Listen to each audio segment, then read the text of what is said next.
para começar o programa de hoje, eu converso com a psicanalista Anne-Lore Schumann sobre a questão das fases da criança, né, Anne-Lore? Semana passada a gente já começou a falar sobre essa questão das fases da criança, não deu tempo para a gente concluir o assunto, né, Anne-Lore? E hoje a gente vai dar uma revisão no que foi falado e continuar falando sobre essa questão, né? A vida da criança é dividida em diversas fases? Bom dia, Cláudia. É um prazer dia. retornar aqui contigo no programa. A criança tem várias fases. Depois tem a latência, e depois tem a adolescência e a adultez, né? A gente é feito de fases, né? Mas a infância é uma das principais fases da vida, justamente porque a personalidade, né, do ser humano é formada nessa fase, né? Sim, sim. Só que a personalidade do ser humano, como é um ser falante, ele está em constante mudanças. Então, essa etapa assim, inicial, que vai até a latência, é bem importante para o desenvolvimento da criança, porque deixa marcas bem importantes e que se tornam inconscientes. E isso marca depois a sexualidade do adulto, inclusive a sua maneira de amar e a sua maneira de trabalhar. Tem a ver com a sexualidade infantil. A partir de que momento, Anne-Lore, que a criança ela percebe o mundo, né? Quem são os pais, né? Quem é ela? Existe algum tempo para ela perceber isso? Existe um tempo, nós somos feitos de tempo. Né? E nascemos numa família. A família tem duas funções muito importantes, que é preservar a espécie e educar a criança para que ela possa ser um ser social. Um ser que possa também ir para a sociedade e criar a sua própria família. Essa é a função da família, educar e preservar. Criar para o mundo, né? Isso, para o mundo. Então, a criança, quando nasce, ela cai na linguagem daquela família. E também ela é precedida por muitas frases, né? A menina, quando imagina ter um bebê, quando ela é criança, ela já está pensando e falando com as suas bonecas sobre aquele bebê que ainda não chegou.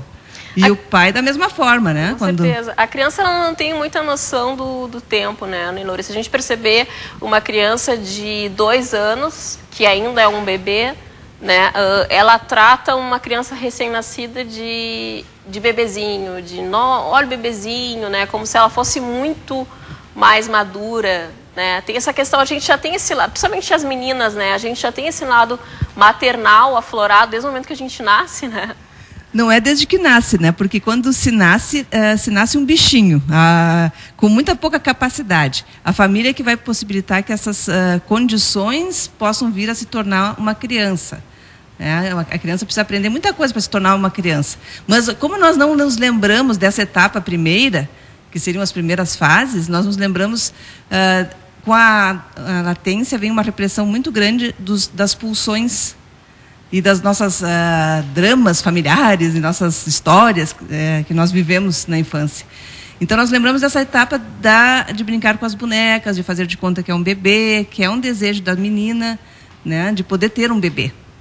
E isso marca também depois o bebê que ela vai ter, né, de verdade, digamos. Já começa aí. E a fase oral, né? Que fase é essa?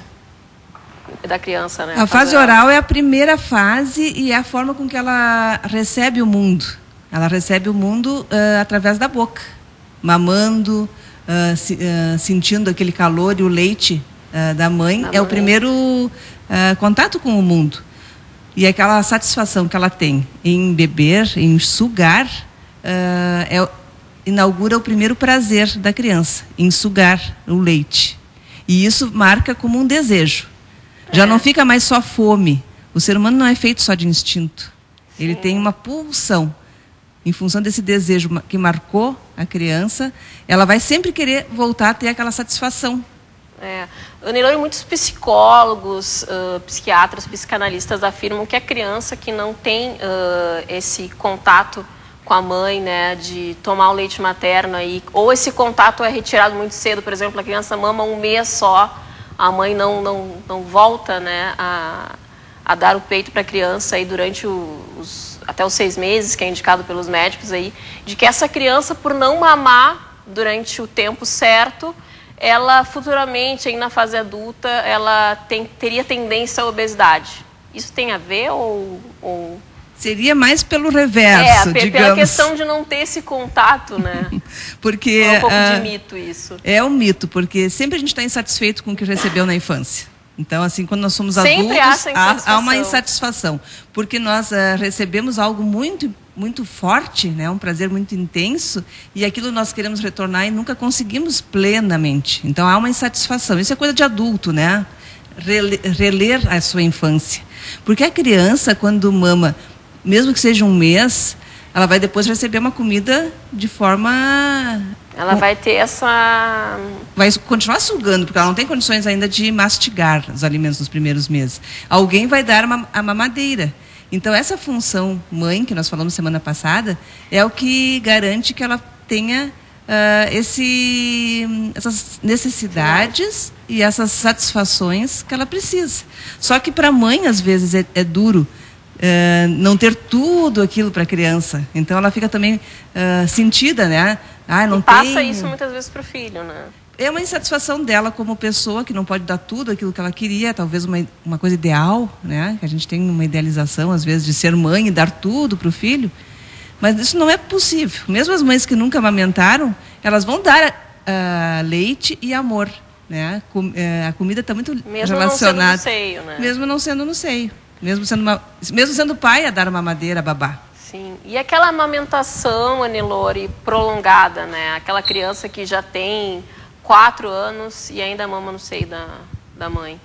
É de se perguntar, né? O que está acontecendo que precisa manter a criança mamando no seio ainda, ou na mamadeira. Por que a criança precisaria tanto tempo? Porque quando começa a aparecer os dentes, a criança começa, inclusive, a morder o seio da mãe. Né? Então, inclusive, ela já tem condições de comer. Então, essa passagem para outros alimentos faz com que ela se torne mais independente da mãe. Né? A mãe, às vezes, quer manter a criança dependente dela. Só come a comidinha da mamãe em casa. Aí não come a comida da creche. Né? Então, todas essas questões... E muitas vezes a mãe fala assim, ele ou ela, né, a criança, tem uma dependência, né, não consegue largar e por isso mama até, às vezes, 6 anos. A gente vê relatos de crianças que mamam no seio da mãe até os 6 anos. Essa dependência, na verdade, é a mãe que tem do filho. A mãe não tem um filho, na verdade. Essa mãe que precisa tanto de um filho, ela não tem um filho separado dela. Ainda não é uma criança. É uma extensão dela. Não é um ser à parte. São situações que marcam... desejos próprios. Isso, não tem uma divisão. Não tem função pai funcionando naquela mãe. Porque a função pai mostra que tudo tem um limite. Que não dá para ficar, por exemplo, um bebezinho mamando meia hora no seio da mãe. Porque vai machucar o mamilo, né?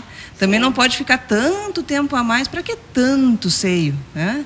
Sim. É de se perguntar. A psicanálise diz que falta função pai nessas mães que acham que são tão poderosas e que só elas é o suficiente para a criança viver. Daí depois ela não consegue se socializar na escolinha. E essa criança se torna um adulto dependente, por exemplo, dependente dos pais para tudo?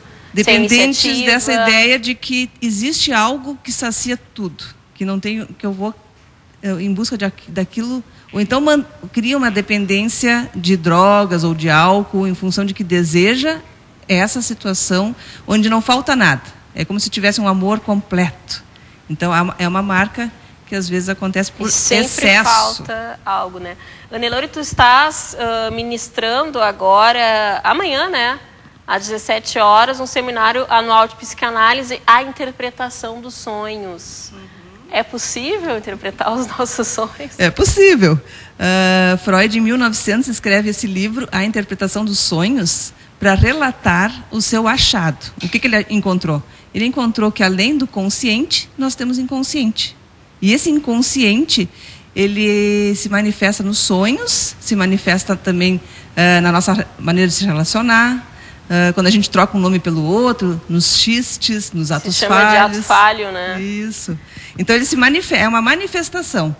Para poder entender os sonhos, cada um precisa falar sobre ele.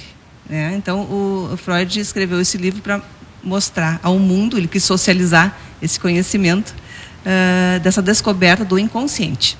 E como lembrar, né? Porque muitas vezes a gente sonha durante a noite e lembra no meio da noite, chega no dia seguinte já não lembra mais. de repente, anotar ali o que sonhou, isso é para poder função interpretar. da repressão. Nós esquecemos os nossos sonhos da mesma maneira que esquecemos a nossa sexualidade infantil e nossos grandes amores, né, que é pai e mãe. Então, a mesma maneira que a gente esquece os sonhos, esquecemos a nossa sexualidade infantil e achamos que a criança não tem sexualidade. Né? É o mesmo mecanismo. Neilone, para quem quer participar, as inscrições, ainda pode fazer inscrições? Tem? Sim, estão abertas. É pelo telefone 3024 2829, é na Escola de Psicanálise e Poesia, né, que fica na Rua Cabral 225, no bairro Rio Branco, em Porto Alegre. Neilone, muito obrigada pela presença aqui no programa. Adorei te receber novamente.